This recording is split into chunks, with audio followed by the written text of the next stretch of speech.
Welcome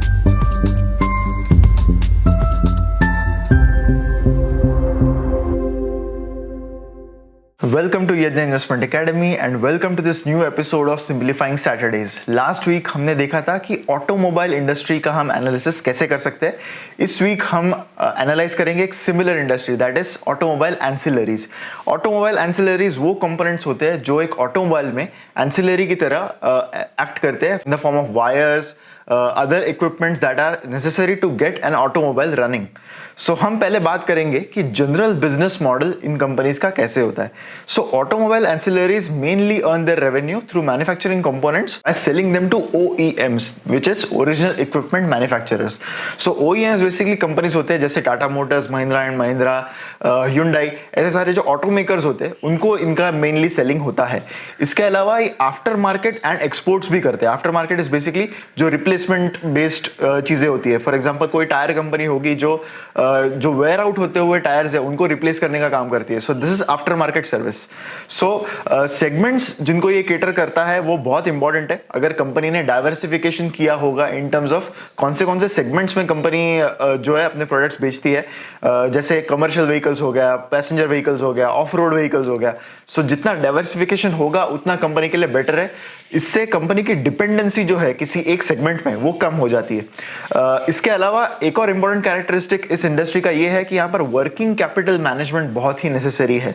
सो जितना inventory level है company का, रिसीवेबल लेवल है, ये एक मॉनिटर करना बहुत इंपॉर्टेंट एस्पेक्ट है, क्योंकि यहाँ से कंपनी का सारा जो इन्वेस्टेड मनी है इनटू द वर्किंग कैपिटल वो मैनेज करना बहुत इंपॉर्टेंट हो जाता है. कितने डेज की इन्वेंट्री है, कितने डेज के रिसीवेबल्स है कंपनी के पेंडिंग, वो इंपॉर्टेंट है, क्योंकि ये एक नेसेसरीली एसेंशियली ये एक B2B बिजनेस है. यहाँ पर B2C कंपोनेंट जो है वो थोड़ा कम है compared to any automobile company. So inventory management and receivable management ये एक बहुत इंपॉर्टेंट एस्पेक्ट्स है. OEM एंड आफ्टर मार्केट का मिक्स रखना ये एक हमेशा एक बहुत अच्छा कॉम्बिनेशन हो सकता है. अगर हम किसी इंपॉर्टेंट प्लेयर की बात करें इस इंडस्ट्री में, सबसे अच्छा एग्जांपल यहाँ पर BKT होगा, बालकृष्ण इंडस्ट्रीज. सो यहाँ पर OEM एंड आफ्टर मार्केट दोनों का कॉम्बिनेशन रखना बहुत ही नेसेसरी है, क्योंकि यहाँ पर सारे OEM कंपनीज है वो बहुत बड़े कंपनीज होते हैं. अगर कंपनी बहुत बड़ी होगी then they will not be a price taker हमेशा वो कंपनी रहेगी जो यहाँ पर बड़ी होगी. सो ऑब्वियसली जो कंपनी बड़ी है they will command the price. So dependency on OEM वो कम करने के लिए सबसे बेस्ट तरीका होता है कि आप आफ्टर मार्केट बिजनेस में एंट्री ले लो.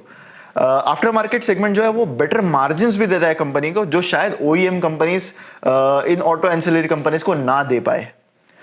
अगर हम की कैरेक्टरिस्टिक्स की बात करें इस सेक्टर में, then they will be very similar to automobile companies. Capital intensive है सेक्टर, जो हमने ऑटोमोबाइल इंडस्ट्री में भी देखा था. साइक्लिकलिटी है, बिकॉज ये इस इंडस्ट्री का सक्सेस जो है वो टोटली डिपेंड करता है कि ऑटो सेक्टर कैसे कर रहा है. अगर ऑटो सेक्टर में स्लो डाउन है देन ऑटो एंसिलरीज को भी एक्सपांड करने में बहुत तकलीफ होगी unless they diversify into different segments. बहुत सारे अलग अलग सेगमेंट्स में केटर कर रहा है in terms of even after market services as well as commercial vehicles and passenger vehicles. So जितना डाइवर्सिफिकेशन होगा उतना साइक्लिकलिटी का एलिमेंट जो है वो यहाँ पर कम हो जाएगा. कॉम्पिटिटिव इंटेंसिटी काफी ज्यादा है. ऑटो एंसिलरी में बहुत सारे प्लेयर्स है एंड जो OEM कंपनीज है जो मैन्युफैक्चर करते हैं ऑटोमोबाइल, उनके पास बहुत सारे प्लेयर्स है to take supply from. So competitive intensity है वो भी बहुत ज्यादा है. रेगुलेटरी रिस्क ऑब्वियसली बहुत ज्यादा है. एमिशन स्टैंडर्ड, सेफ्टी स्टैंडर्ड्स, इसमें हमेशा कोई ना कोई रिवीजन होते रहता है. सो जैसे जैसे ये रिवीजन होगा वैसे वैसे इन कंपनीज को एंटिसिपेट करना पड़ेगा, उनको प्रोडक्ट इनोवेशन करना पड़ेगा. So obviously they need to be on their toes at all points of time.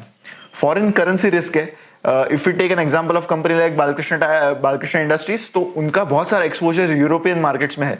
सो जब भी एक्सपोर्ट की बात आती है, एनी इंटरनेशनल मार्केट एक्सपोजर की बात आती है, तो हमेशा फॉरेन करेंसी का जो रिस्क है वो हमेशा बहुत ज्यादा होता है.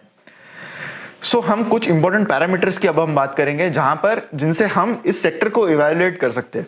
सो सबसे पहले है OEM एंड रिप्लेसमेंट मिक्स. हमने ऑलरेडी बात की थी कि मेनली दो मार्केट्स में यहां पर हम डिवाइड करेंगे, that is OEMs and after market. इसका मिक्स अगर रिप्लेसमेंट या फिर आफ्टर मार्केट सर्विसेज के फेवर में अगर ज्यादा हो तो कंपनी को बहुत बड़ा फायदा होता है, क्योंकि यहाँ पर मार्जिन भी बेटर है एंड आपकी डिपेंडेंसी नहीं है on OEM companies. OEM company सारे जो है वो बहुत बड़े होते हैं, लाइक आई सेड। सो यहाँ पर they might not be a price taking company. So यहाँ पर अगर हम बात करें बालकृष्ण टायर्स की, तो यहाँ पर उनका जो मार्केट शेयर, उनका जो रेवेन्यू का शेयर है which comes from replacement market, that is 69%, whereas revenue share from OEMs is 28%। सो इसका कोई आइडियल रेंज नहीं होता। Replacement market obviously better margin देता है, सो ये कंपनी के लिए काफी बेनिफिशियल रहा है in the short term of से 5 to 6 ईयर। अगर हमने देखा बालकृष्ण इंडस्ट्रीज के numbers, then they have obviously done very well on the back of this. Geographical diversification बहुत इंपॉर्टेंट है। सारे जो जोग्राफीज होते हैं उनके कुछ ना कुछ कैरेक्टरिस्टिक्स होते हैं। अगर इंडिया में ऑटोमोबाइल सेक्टर स्लो डाउन में है, then may be European markets are doing well. So अगर कंपनी का यूरोपियन मार्केट्स में एक्सपोजर है, इन डिफरेंट जोग्राफीज है, so that helps the company to do well in times जहां पर एक जोग्राफी में इंडस्ट्री बहुत बुरी कर रही है। So Balkrishna Industries has 54% market share, 54% of their revenues coming from Europe. From the US the company gets around 17% of their revenues. India से कंपनी को सिर्फ 17% ऑफ देयर टोटल रेवेन्यू मिलता है। सो यहाँ पर ऑब्वियसली अगेन कोई आइडियल रेंज नहीं है, बट डिफरेंट जोग्राफीज में अगर प्रेजेंस होगा तो किसी एक रीजन के डाउनटर्न से कंपनी प्रोटेक्टेड रहती है। Next is inventory turnover ratio. So इस रेशियो की हमने बात पिछले वीडियो में भी की थी जब हमने ऑटोमोबाइल सेक्टर को एनालाइज किया था।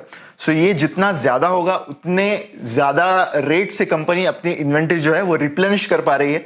ये 6.36 है for Balkrishna Industries for FY22।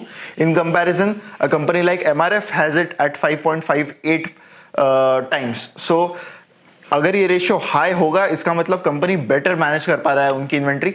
Obviously in comparison to automobile companies ये जो रेशियो है वो काफी कम है। इसका रीजन हमने ऑलरेडी डिस्कस किया था कि ये सारी कंपनीज B2B होती है। So because of not being in four front with the customer, यहाँ पर कंपनीज को थोड़ा सा प्रॉब्लम होता है in managing there inventories.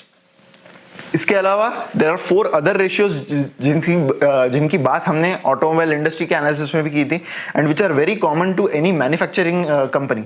So those ratios are debt to equity ratio, operating profit margin ratio, return on capital employed and PE ratio. इसका discussion हमने already पिछले वीडियो में किया है। If you want to see कि इन ratios का meaning क्या होता है, do refer to the video of the previous week.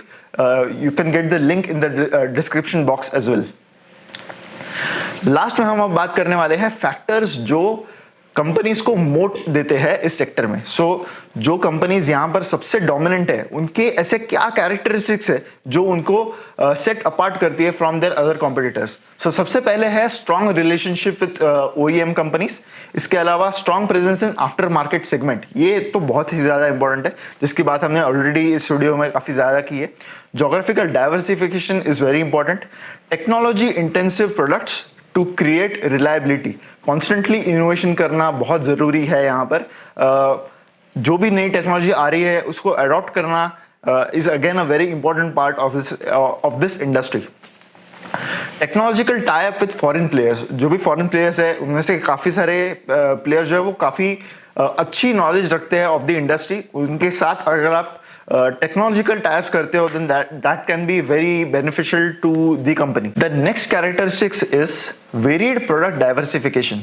So इसकी बात हमने वीडियो के स्टार्ट में ही करी थी कि अगर आपके पास मल्टीपल प्रोडक्ट्स है, so this helps you diversify from being just a one product centric company to become a one stop shop to any OEM.